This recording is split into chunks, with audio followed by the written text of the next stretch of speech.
você entrou. Nossa, eu tava falando sem essa porra aqui, olha que louco.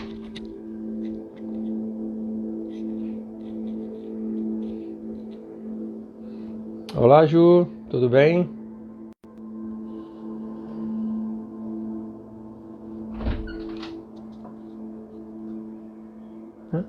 Tá aparecendo. Sim. Olá, pessoal.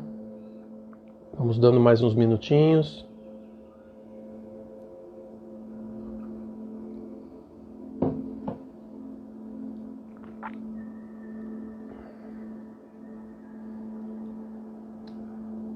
Marcelão, como é que tá, meu amigo?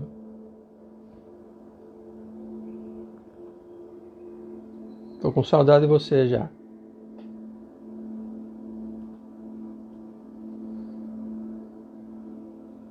Estamos esperando mais uns minutinhos. Lucinha, tudo bem?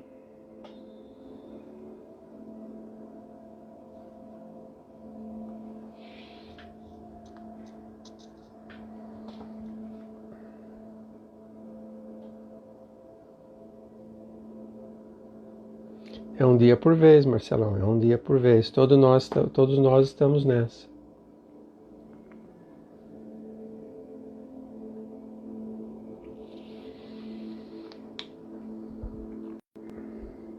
Bom, vamos começando a conversar, esquentando os tambores aqui. Vanir, como é que tá? Com certeza, Marcela. Dona Conceição. Bom, nosso bate-papo de hoje é: minha empresa é o resultado do que eu sou, né? Então, como vocês sabem, né, eu já trabalhei em empresas por muitos anos e em algum momento dessa trajetória como gestor, como gerente de equipes, né, sempre trabalhei em equipes de fábrica principalmente, algumas fichas vão caindo, né, pra gente. Então a gente sempre tem aquele pique, né, de começo de carreira, em que a gente faz muitos cursos, viaja muito, a empresa, né, eu trabalhei em grandes empresas, era uma carga grande de treinamento, né, viajava treinamento, mas chega uma hora, né, que a gente percebe que esse raciocínio matemático, né, e eu sou engenheiro, ele nos leva até um determinado ponto. Eu afirmei isso na última live aqui, que tinha outros colegas engenheiros, né? Claro que isso é muito particular do momento de caminhada de cada um, né? Então, como eu costumo dizer assim, esse pensamento matemático, todas essas fórmulas, esse planejamento, ele serviu para muita coisa, né? Se a gente pretende construir um prédio, né? Quem conhece um pouco de engenharia civil aí, sabemos que precisa de muito planejamento, muito desdobramento de itens, milhares, milhões de itens, né? Mas isso, de novo, isso só nos leva até um determinado ponto. O que eu quero dizer com isso? Há alguns 5 ou 6 anos atrás, me deparei mais profundamente com o que a gente chama de pensamento sistêmico, né? Então, o que é o pensamento sistêmico? A gente tem alguns livros em português, mas é um tema que ainda segue em desenvolvimento. O pensamento sistêmico, ele defende que nós fazemos parte de sistemas, né? Então, o que são sistemas? Sistemas é um grupamento de itens, né? Por exemplo, nosso corpo é um sistema, né? E nossos órgãos trabalham dentro desse sistema, né? Em conjunto, esse é o grande pulo do gato, né? Então, não tem como o nosso fígado, por exemplo, colapsar, parar e o sistema continuar bem, né? Então, é meio aquela historinha assim, tem duas pessoas no mesmo barco e tá fazendo água só de um lado do barco e o pessoal do outro lado fala assim, né? Não tenho nada a ver com isso, está fazendo água do seu lado do barco, né? Claro que é muito mais do que isso, eu estou fazendo só uma analogia. Então o pensamento sistêmico ele já se desenvolve pelo menos há uns 50, 70 anos talvez, né? Só que isso tem chegado em muitos campos da nossa vida moderna. Era algo que era ainda muito interdisciplinar, né? Quando a gente fala de biologia, quando a gente fala de sociologia. O caso clássico disso é o caso dessa pandemia que nós estamos vivendo, né? Eu me recordo muito bem, né, das primeiras brigas de Facebook, né, os grupos que eu faço parte. Tem que parar, não tem que parar, tem que comprar respirador, não tem que comprar respirador, o problema é médico, né? Todo mundo tem que ficar em casa, não tem. Vocês acham realmente que essa resposta é uma resposta fácil? Essa resposta, ela está na mão da ciência, né? E aí eu pergunto, de qual ciência? A ciência médica, a ciência econômica, a sociologia, as relações entre as pessoas que estão confinadas dentro de uma casa, né? Aumenta o número de depressão, aumenta o número de suicídio, aumenta o número de violência contra a mulher. Então, veja a que ponto chega a ciência, né, estatística sobre a propagação do vírus. É muito mais complexo do que a gente pensa. E quem rege, quem fala hoje sobre a interação desses fatores é o pensamento sistêmico, né? Que tudo isso está amarrado, pendurado em um grande sistema. E que dificilmente algum ser humano consegue ver os desdobramentos de todos esses itens desse sistema, né? Então, por causa disso, nós vamos falar hoje, né, que a minha empresa é o resultado do que eu sou, né? Por que eu fiz essa introdução? Para aqueles que ainda não me conhecem, não conhecem com os assuntos que eu estou envolvido, o pensamento sistêmico tem sido o pano de fundo para todas essas discussões, né? E quando a gente olha para as empresas, em especial, elas também são um sistema, percebem? Então percebem como os sistemas, eles também vão se integrando em outros sistemas. Eu, como indivíduo, né, sou um sistema que me integro a um sistema família. Eu, minha esposa, meus filhos, meu pai, minha mãe, que me integro com um sistema sociedade, em algum momento me integro com um sistema chamado empresa. Percebem? Então, do que nós vamos falar aqui? É exatamente dessas relações sistêmicas dentro das empresas. E aqui nós vamos muito além dos conceitos da engenharia, dos conceitos da administração, dos conceitos da matemática, né? Que empresa que poderia encaixar no seu planejamento financeiro, no seu planejamento comercial, no seu planejamento do time de compras, o que ia comprar, importar, vender, uma pandemia como essa, né? Hoje mesmo eu passei na oficina mecânica, que meu carro teve um probleminha, e conversando com o dono da oficina, né, eu perguntei para ele como é que estavam os negócios. Ele falou, olha, diminuiu 80%. Né? Tudo bem, é um caso clássico, existem negócios mais suscetíveis do que outros? Sim, claro, né? Uma padaria, um supermercado, um varejão, aqueles itens que a gente chama de essencial, mas veja bem, veja como é muito difícil dentro de um pensamento como esse, né? E aqui não entra só a lógica, só a razão, é muito maior do que isso o pensamento sistêmico, né? Aonde que é a linha de corte dos serviços essenciais para uma sociedade? Né? O que é importante? Ah, não, o mecânico não é importante. Não, mas de repente o carro de polícia, a ambulância vai quebrar, onde que vai levar? Né? Eu tenho um vizinho aqui que tem uma loja de reparo de radiadores. Né? Então, ele está funcionando? Tá, daquele jeitão, mas está funcionando. Né? Por quê? Porque a hora que algum veículo oficial, o veículo que está à disposição, as ambulâncias, parar, aonde que ele vai arrumar autopeças? Aonde ele vai arrumar pneu? Aonde que ele vai... Percebem? Então é muito difícil fazer essa linha de corte. Né? E o que essa linha de corte mostra para a gente? Mostra o quanto é limitado o mundo matemático, o mundo cartesiano, o mundo das equações, mas aí alguém vai falar, pô, Alexandre, você é engenheiro. Claro, a engenharia nos trouxe até esse ponto. Mas eu quero dizer que, a partir desse ponto, se a gente não quiser ir degrau por degrau, se a gente quiser fazer uma virada, né? Nem que seja individual, ou como empresa, ou como cidade, ou como país, depois de um momento desse de pandemia, a matemática não vai nos ajudar muito mais, percebe? Então é exatamente esse o pano de fundo do pensamento sistêmico, né? Então vamos lá, vamos entrar de fato no nosso tema de hoje, né? Então minha empresa é o resultado do que eu sou, né? Eu vou fazer de novo uma pequena analogia ao corpo humano aqui.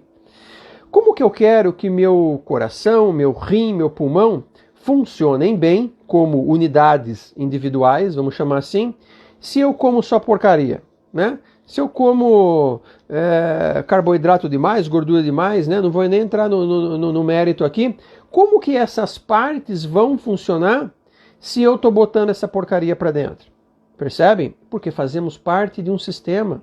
Não adianta eu falar assim, meu coração é top, é 10, é 110%, e meu rim para. Onde que o coração vai parar? Vai parar no mesmo saco que o rim. Percebem? Então é exatamente esse tipo de pensamento que nós estamos já há algum tempo aplicando para as organizações, né? Claro que tem que existir uma abertura por parte das organizações para olharem com uma nova lente, né? Eu uso bem esse termo, né? Mudar o foco, né? Mudar a lente dessa câmera, né?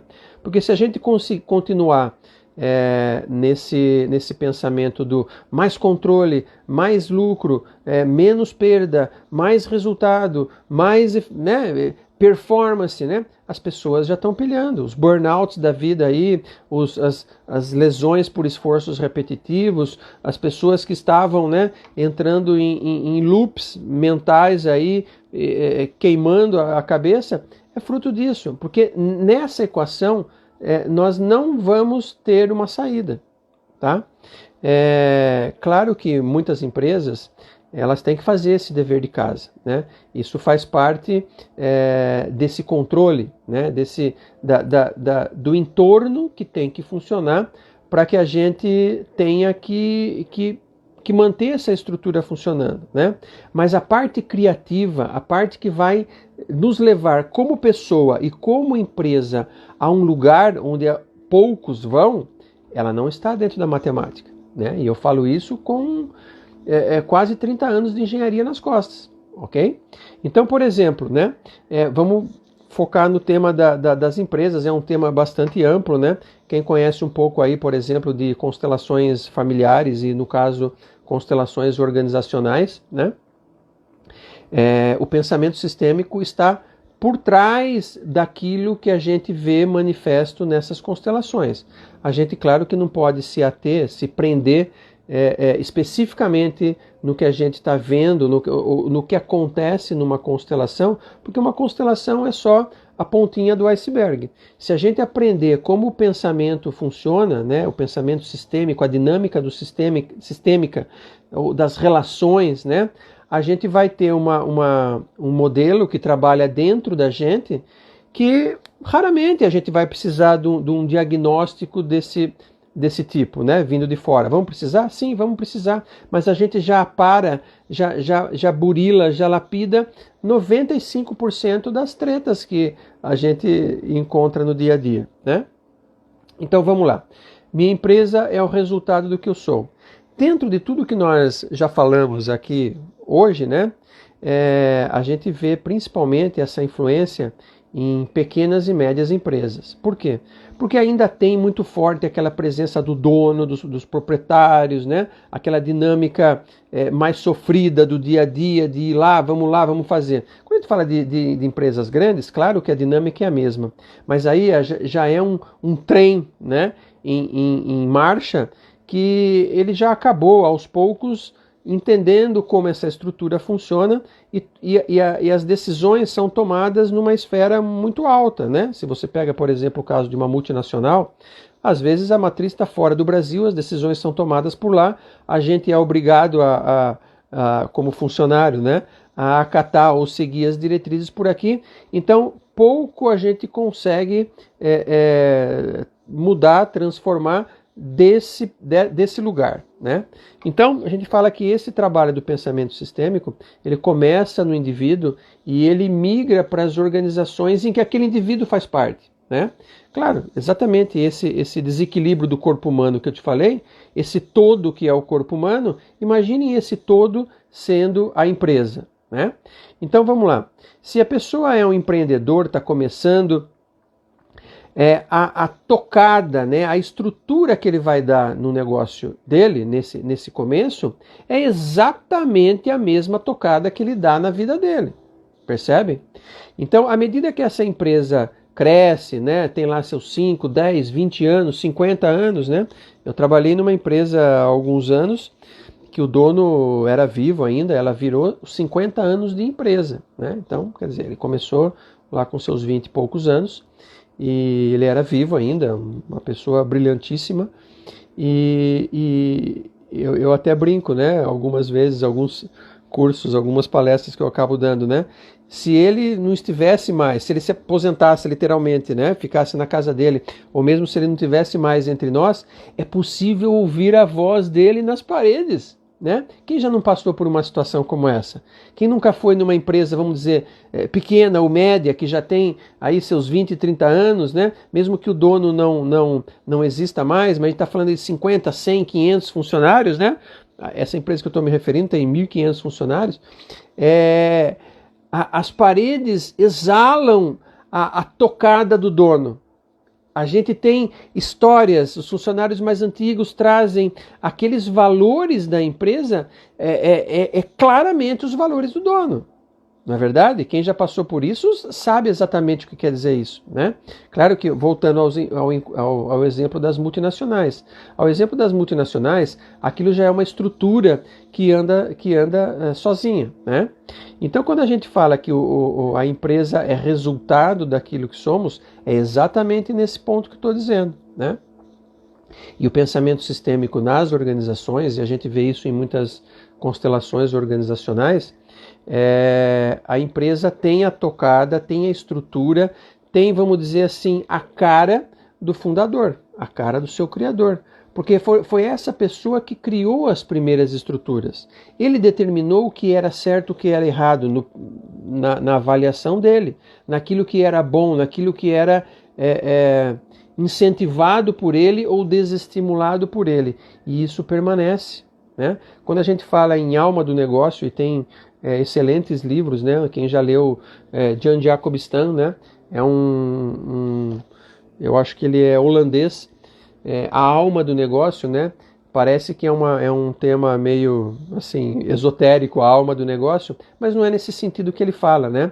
É no sentido de que se a gente entrar em duas empresas de mesmo número de funcionários, talvez até do mesmo setor, né? Da mesma idade, a gente vai ver dois ambientes completamente diferentes. Como pode isso? É aleatoriedade? É os funcionários que acabaram levando essa empresa até esse ponto? Também, mas em menor parte. Percebe? Então, voltando. Nesse momento vamos chamar de crise, né? É um nome apenas, cada um tem uma visão sobre isso, diferente, né? Quem se planejava para isso? Difícil dizer que alguém tinha um plano de contingência que pudesse enxergar uma situação como essa, né? Então, eu posso fazer uma pergunta até meio crua, não vou evoluir nessa pergunta, né? Então, todo o planejamento não serviu para nada, né? Ó, a Pri colocou aqui, e a empresa que perdeu a cara do dono. Veja, precisa ver se perdeu mesmo ou se o dono mudou, né? Se esse dono é vivo ainda, todos se transformam, né? Talvez na aula que eu vou dar semana que vem, na terça que vem, né? Se alguém já viu a propaganda da aula aí no dia 26, se inscrevam, seja no Face ou seja no meu Linktree aqui na bio do Insta, né? Que vai ser uma aula fechada, né? Como gerenciar qualquer empresa em tempos de crise. Então veja, esse perdeu a cara é uma outra forma de dizer que ela tem uma cara nova, né? A gente não conhece nada sem cara, percebem? Então é uma questão, olha aqui, a Pri falou, o dono se afastou, faz sentido, faz todo sentido, né? Só que esse sistema vai ter que achar, vamos usar essa palavra entre aspas, qual é essa nova cara dele. Muitas vezes esse sistema pode ruir, pode sucumbir, né? Por falta do pulso do líder, né? Isso pode acontecer. Eu costumo citar um exemplo, né, que eu já vi numa dinâmica organizacional em que a empresa ela era tocada por um casal já de idade, né? É uma empresa familiar. O dono faleceu e a esposa com 3 filhos dentro da empresa. Eram 3 diretores em áreas diferentes da empresa e com sérios problemas de continuar a empresa, porque afinal de contas o capitão Moore tinha falecido, né?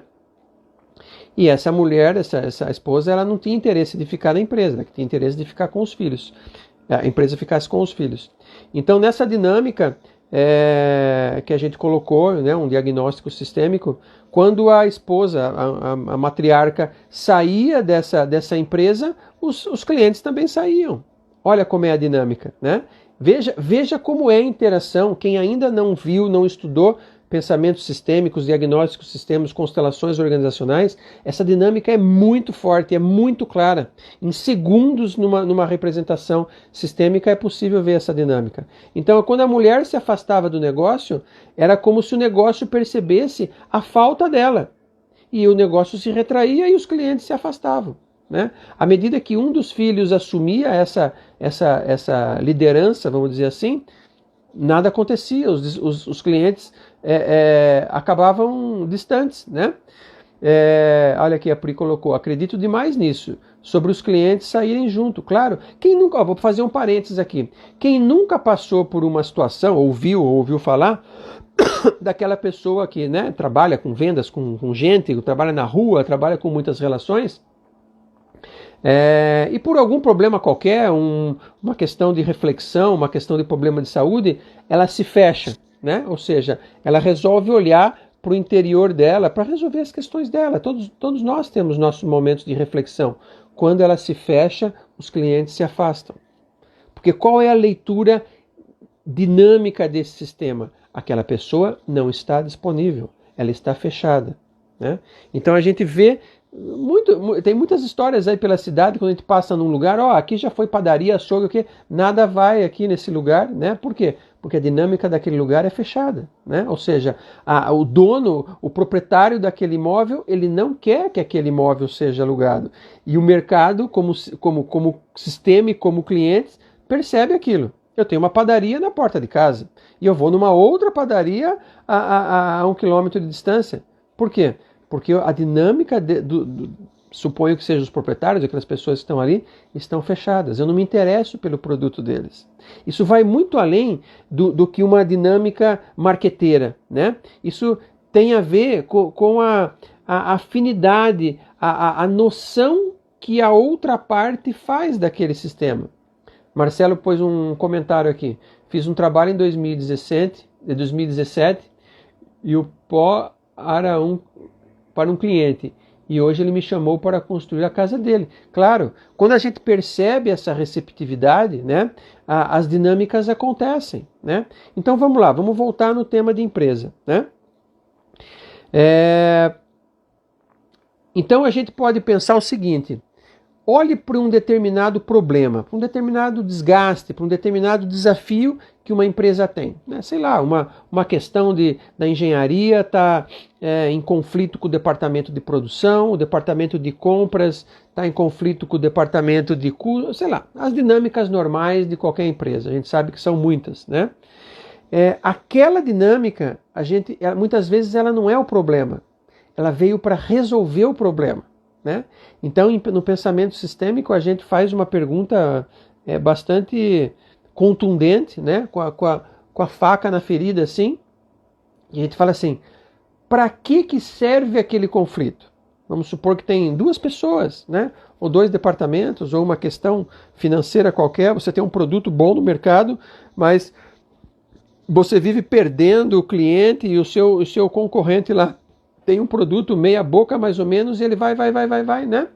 Então, observe essa dinâmica e ela vai dizer muito mais do que está por trás dela, né? No pensamento sistêmico a gente consegue respostas, vamos dizer assim, ou visualizações para aquelas dinâmicas que a gente não consegue pela matemática convencional, né? Matemática que eu digo é uma consultoria. Tem um caso muito clássico que eu costumo falar, é o seguinte: às vezes uma pessoa me procura, né? Eu estou com um problema no departamento de vendas. Ok.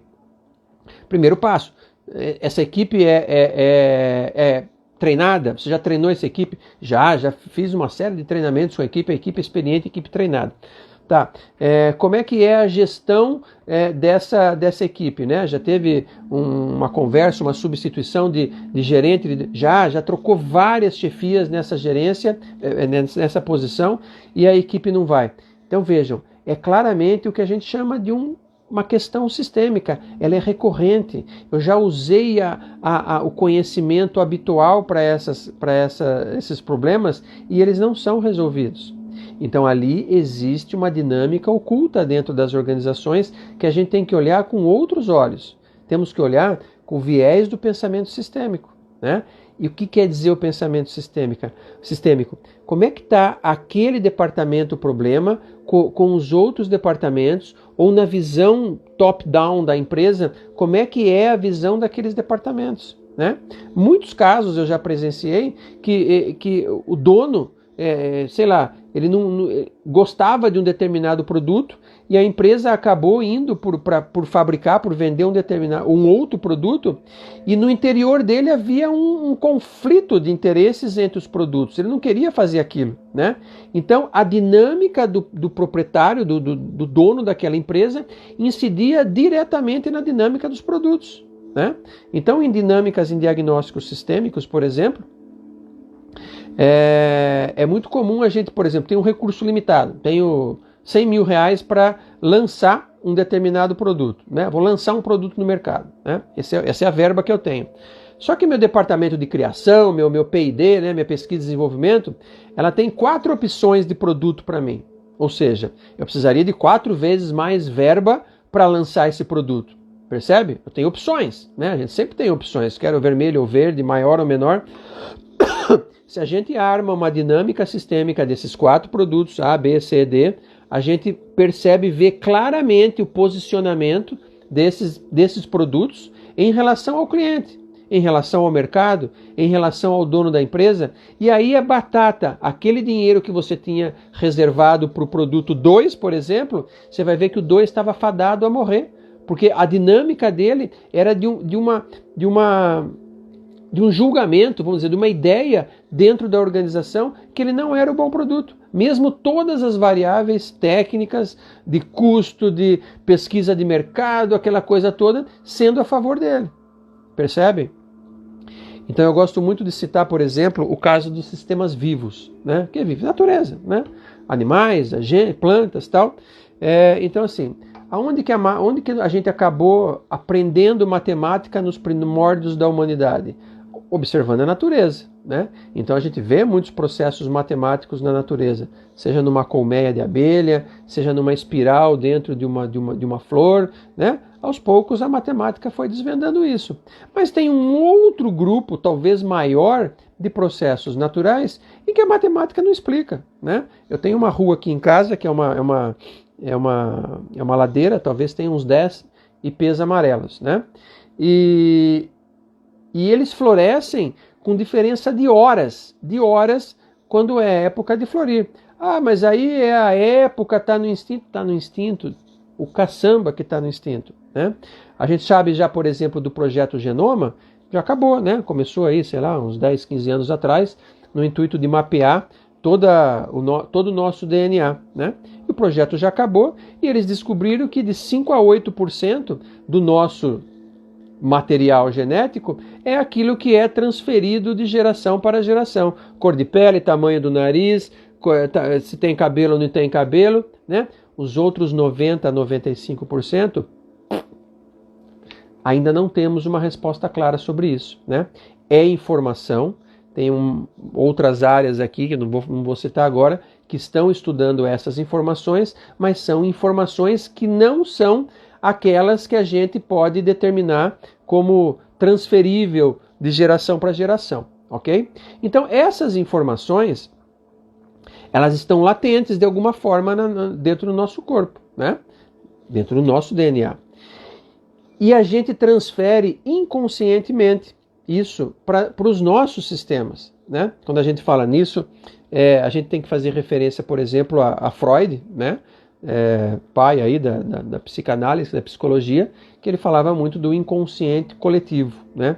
Aquilo que a gente carrega no inconsciente de todo um povo, né? Vamos chamar assim, do coletivo, mas esse coletivo pode ser de um país, pode ser de um grupo cultural, pode ser de um continente da América Latina, né? Então a gente precisa ver do que é esse inconsciente coletivo, mas ali tem uma pancada de informações que elas são trazidas no nosso dia a dia, né?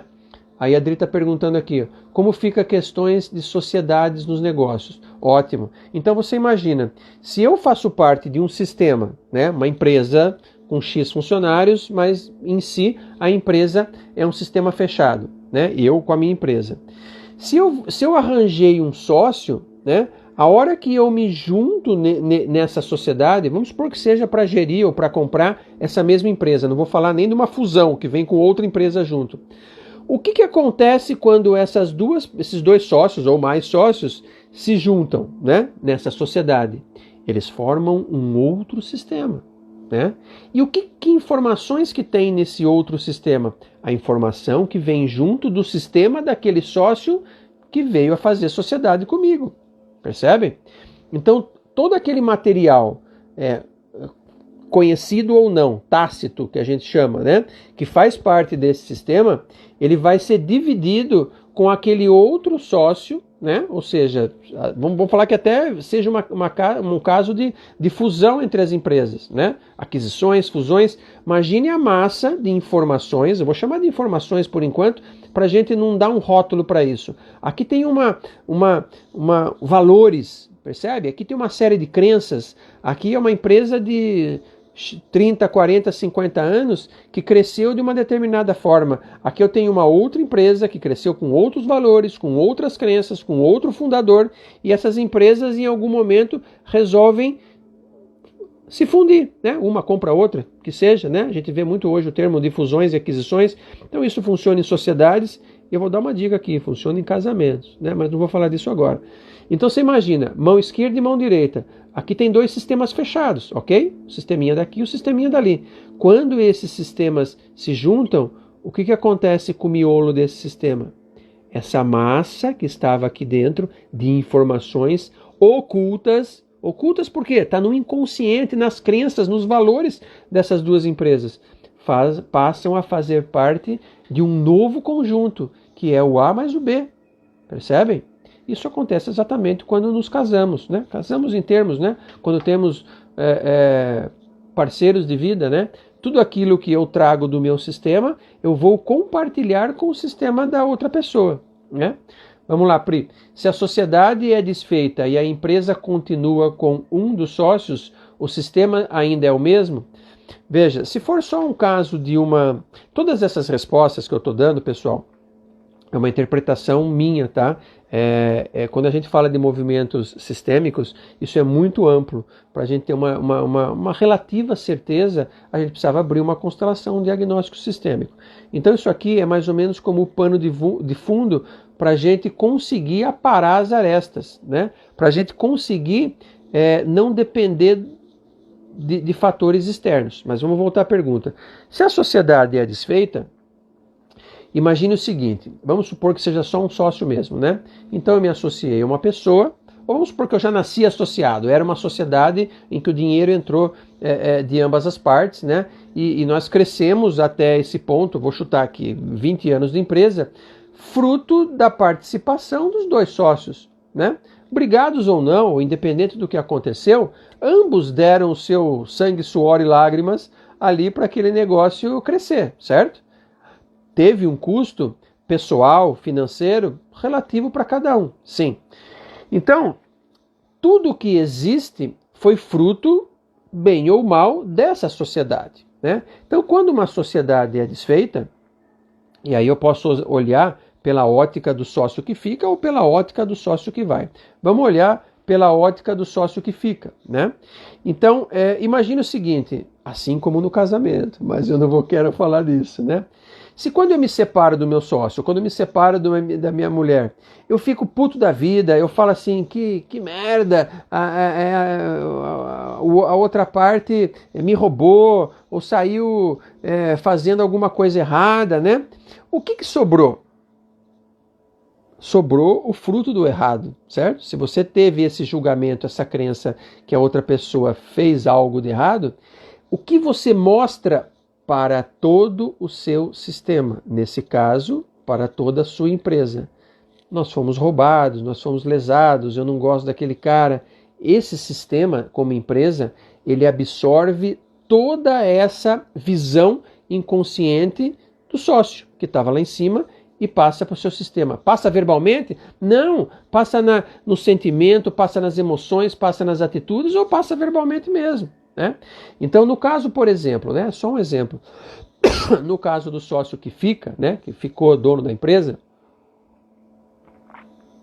é aconselhável, toda vez que alguém falar para você incerteza, faça isso, porque é isso, é a mãe, é o pai, é aquilo, ponto negativo, né? Essa pessoa não pode afirmar isso de maneira nenhuma, né? A gente vê muitas receitas de bolo aí pela internet, mas é um momento, né? Eu digo que tudo serve, né? Serve até, eu falo que assim, que muitas das lições mais importantes que eu tive na vida não foi em como fazer, foi aprender através de uma outra pessoa como não deveria ter feito, né? Mas enfim, então qual é a postura, né?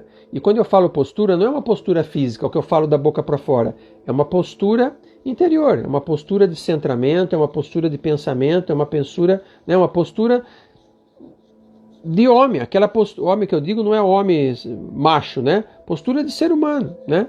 Então é uma postura de assim, o passado foi o que foi, serviu ao que tinha que servir, eu só cheguei aqui como pessoa ou como empresa, bem ou mal, fruto da colaboração daquele outro sócio.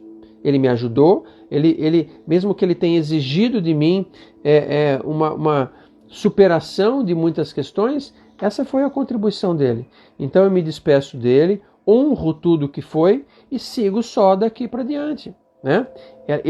Jamais ele pode ser excluído dessa relação, né? Assim como no casamento, né? Então às vezes a pessoa casa 1, 2, 3, 4, 5 vezes e não sabe, né? Nunca dei certo no casamento, né? Aí só um parênteses aí, né? Você acolheu, honrou, né?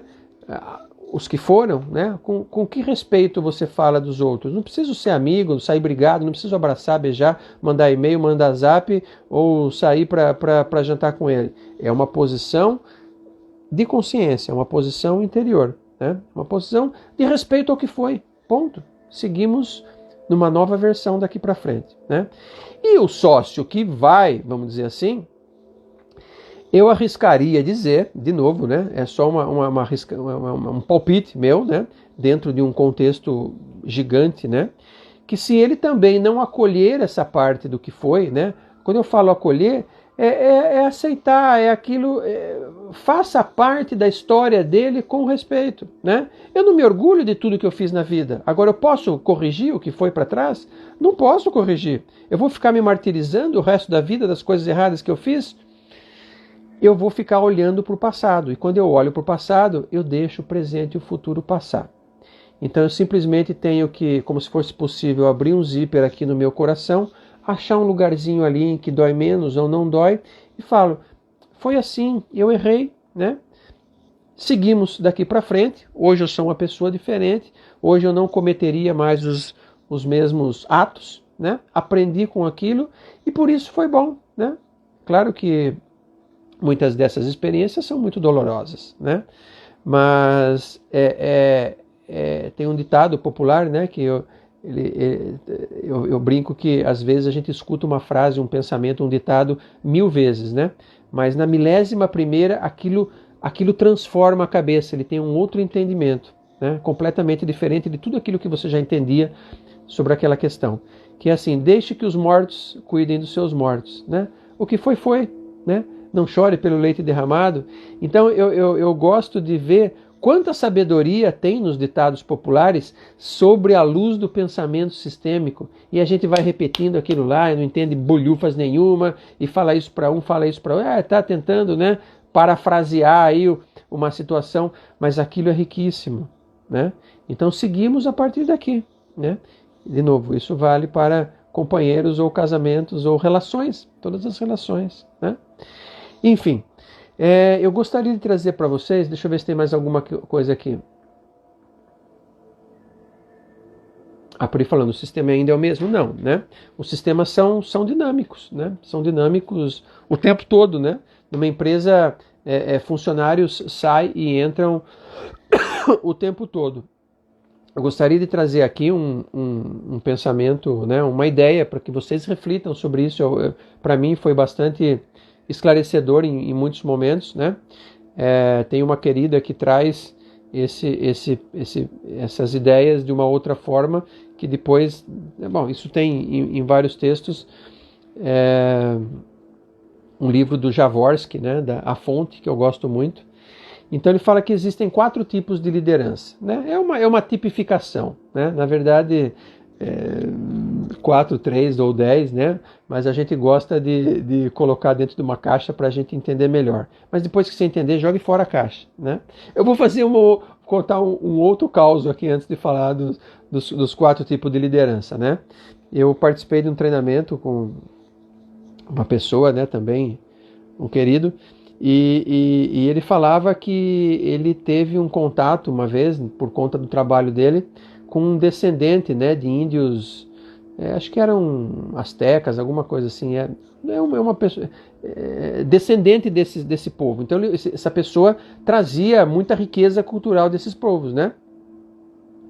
Então, durante essa conversa, né, é claro que essa outra pessoa já estava inserida na nossa sociedade aí, e discutia, né, de igual para igual. Eu não me lembro qual era a questão, né, e esse amigo meu foi cutucar, né, foi provocar esse descendente de índios, né, e perguntando assim: e como é que vocês fazem quando vocês têm uma ideia travada, né, alguma coisa assim que você está preso numa situação, como é que você faz para pensar fora da caixa, né? Ele perguntou para o cara. Aí o cara pensou assim: que caixa? Né?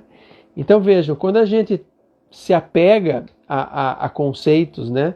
Se apega, eu trouxe vários temas para trazer aqui hoje, mas tenho certeza que não vai dar para trazer, mas um deles, eu vou chegar nos 4 pontos de liderança ainda, que fala sobre paradoxos, né?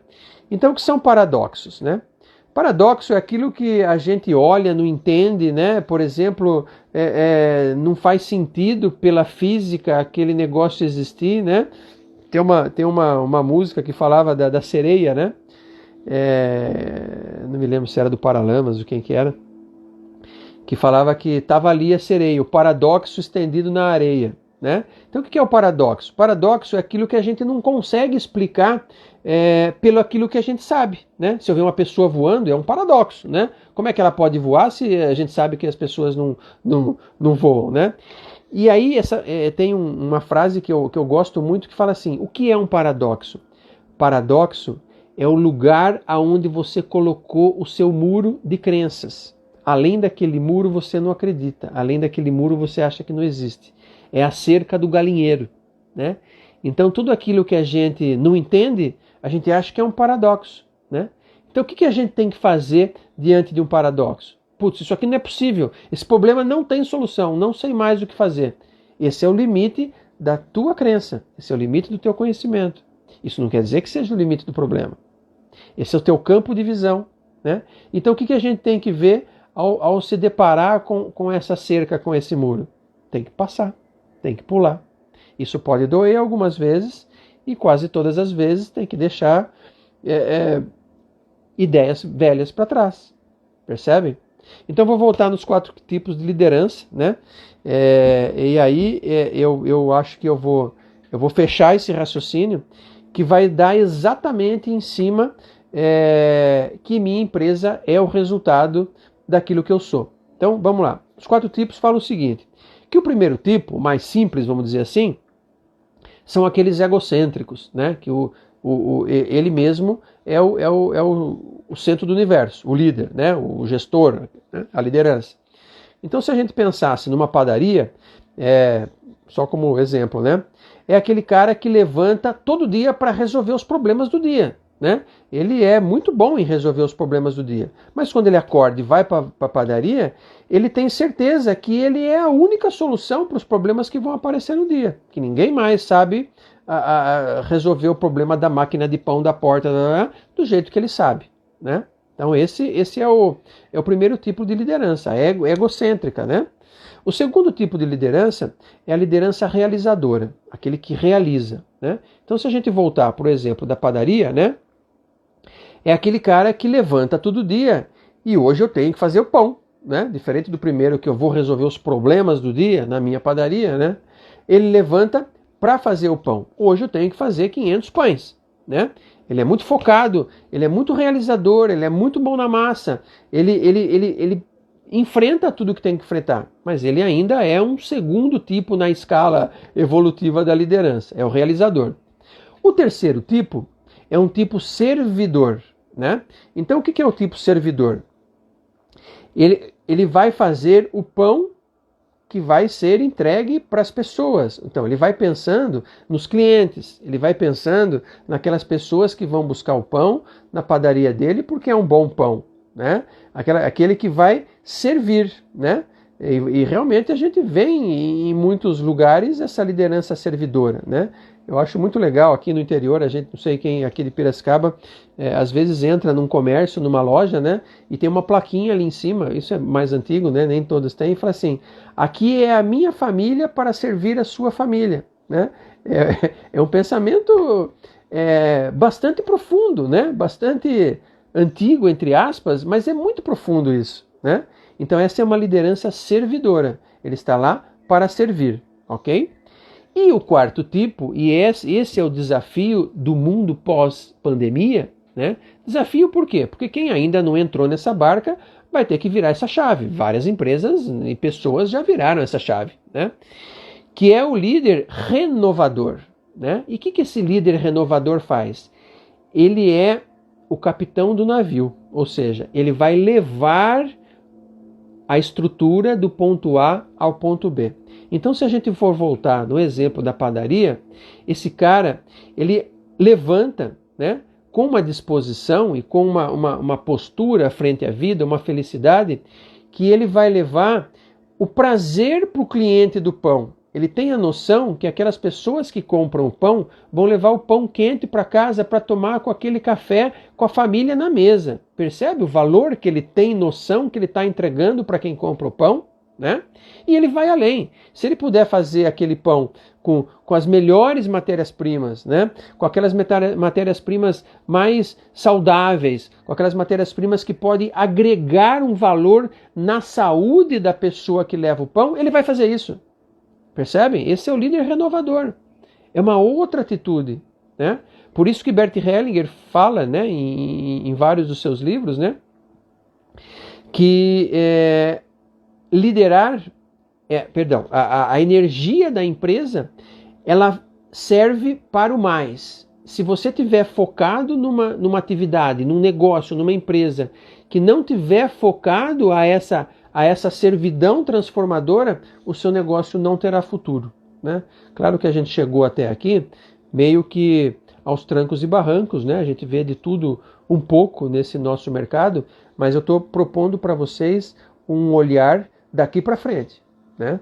Então, a proposta é, olhem-se para suas questões. Questões que eu digo o que dói em você? O que perturba em você? Quando você olha no espelho, quando você põe a mão na consciência, o que te perturba? Que só você sabe, né? Talvez algum companheira tenha falado para você, você concorda ou não concorda, mas você tem as suas próprias questões, suas próprias dores, né? Aquilo que você contaria eventualmente para um terapeuta, né?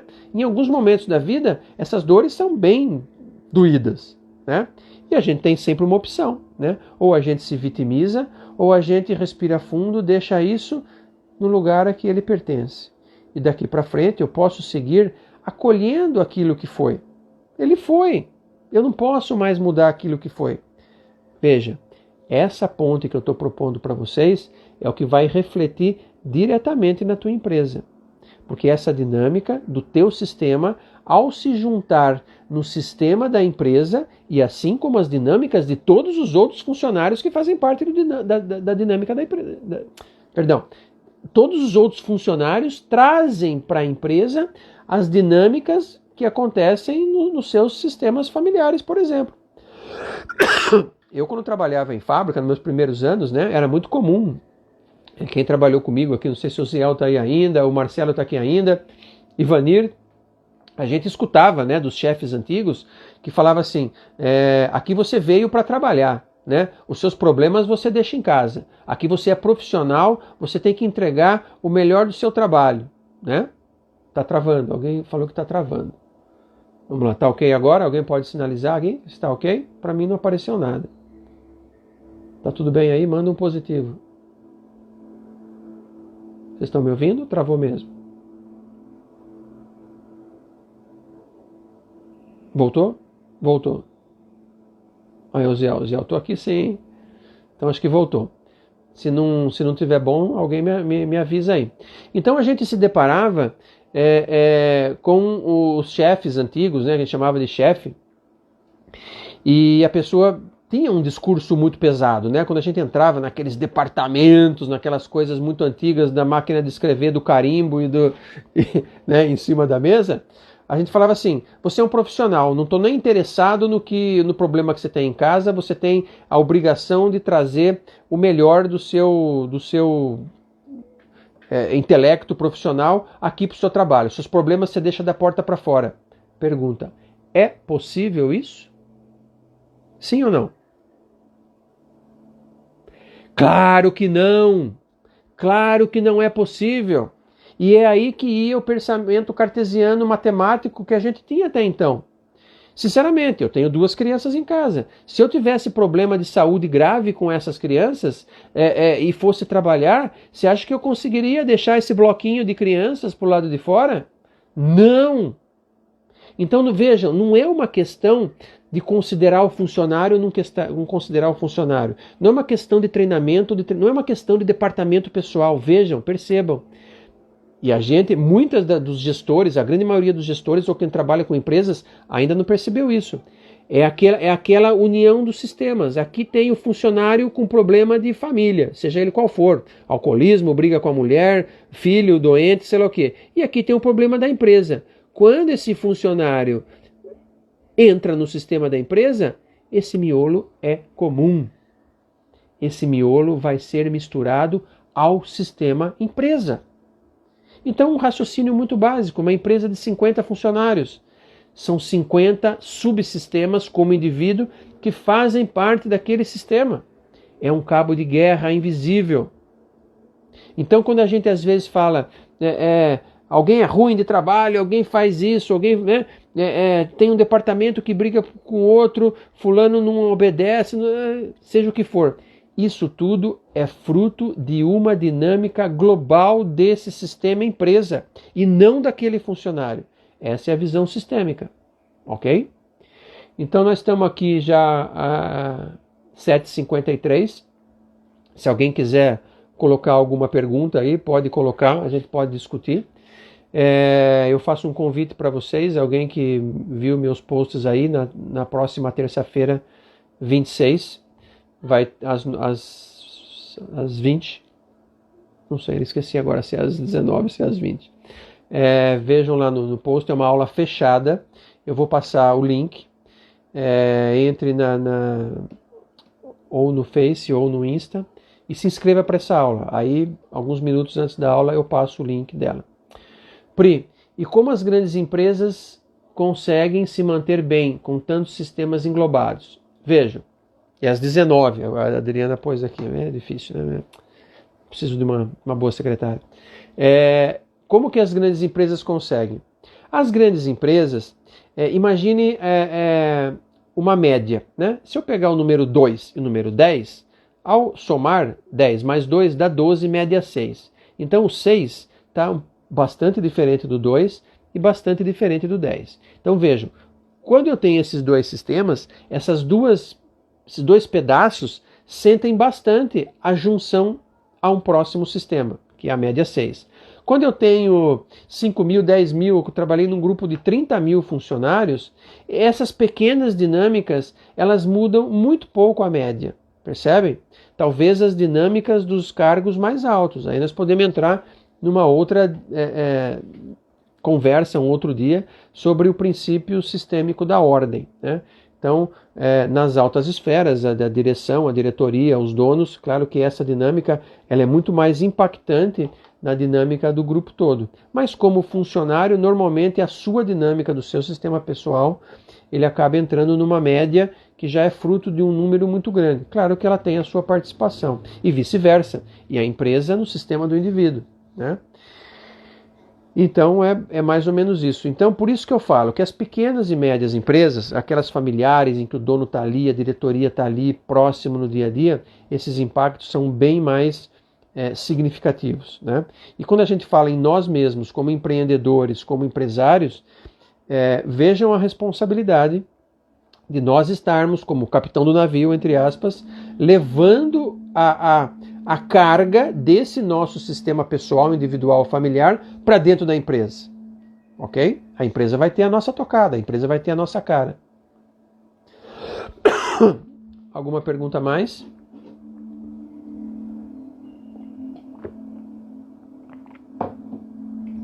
Deixa eu ver se tem alguma coisa a mais.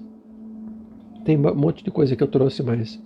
Empresa saudável é aquele onde os envolvidos, sejam clientes, fornecedores, se sentem bem.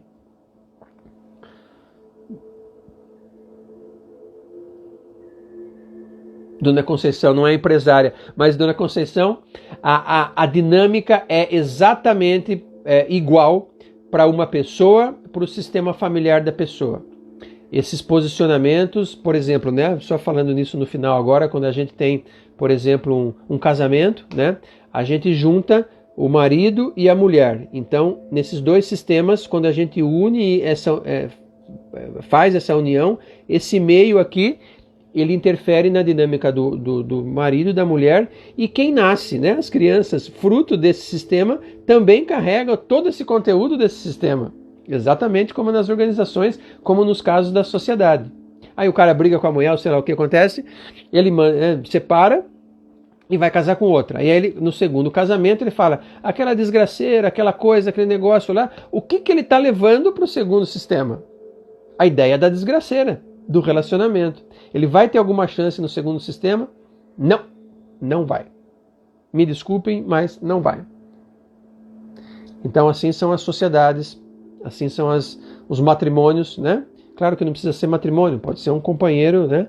de uma vida inteira. Assim são as amizades, né?